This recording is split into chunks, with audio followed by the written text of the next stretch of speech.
കോഴിക്കോട്ടെ PSC കോഴി ആരോപണം CPIM ഏരിയ കമ്മിറ്റി അംഗം പ്രമോദ് കോട്ടൂളിനെതിരെ. യുവ നേതാവിനെതിരെ CPIM നടപടിയുണ്ടാകും. പ്രമോദിനെ CPIM CITU പദവികളിൽ നിന്ന് നീക്കും. പരാതിക്കാരനിൽ നിന്നും പാർട്ടി അന്വേഷണ കമ്മീഷൻ മൊഴിയെടുത്തു. ജലജീവൻ മിഷൻ താളം തെറ്റിയെന്ന് പ്രതിപക്ഷം നിയമസഭയിൽ. വിഷയത്തിൽ അടിയന്തര പ്രമേയത്തിന് നോട്ടീസ് നൽകും.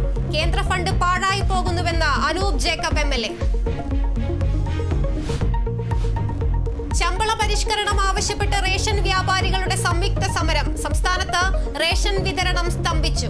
കേന്ദ്ര സംസ്ഥാന സർക്കാരുകൾക്ക് റേഷൻ മേഖലയോട് അവഗണനയെന്ന് വിമർശനം. പ്രശ്നപരിഹാരമായില്ലെങ്കിൽ അനിശ്ചിതകാല സമരമെന്ന് coordination committee chairman Johny Nellore.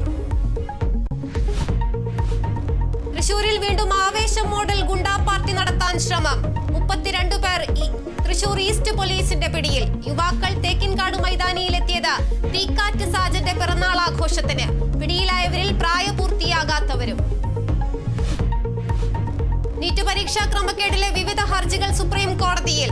നിർത്തിവച്ച NEET UG council അടക്കം തീരുമാനമായേക്കും. 38-ലധികം ഹർജികൾ പരിഗണിക്കുക ചീഫ് ജസ്റ്റിസ് അധ്യക്ഷനായ 3-അംഗ ബെഞ്ച്. പ്രതിപക്ഷ നേതാവ് രാഹുൽ ഗാന്ധി ഇന്ന് മണിപ്പൂരിൽ. കലാപബാധിത മേഖലകൾ സന്ദർശിക്കും. മണിപ്പൂർ ഗവർണറുമായും കൂടിക്കാഴ്ച. പ്രധാനമന്ത്രി നരേന്ദ്രമോദി റഷ്യയിൽ.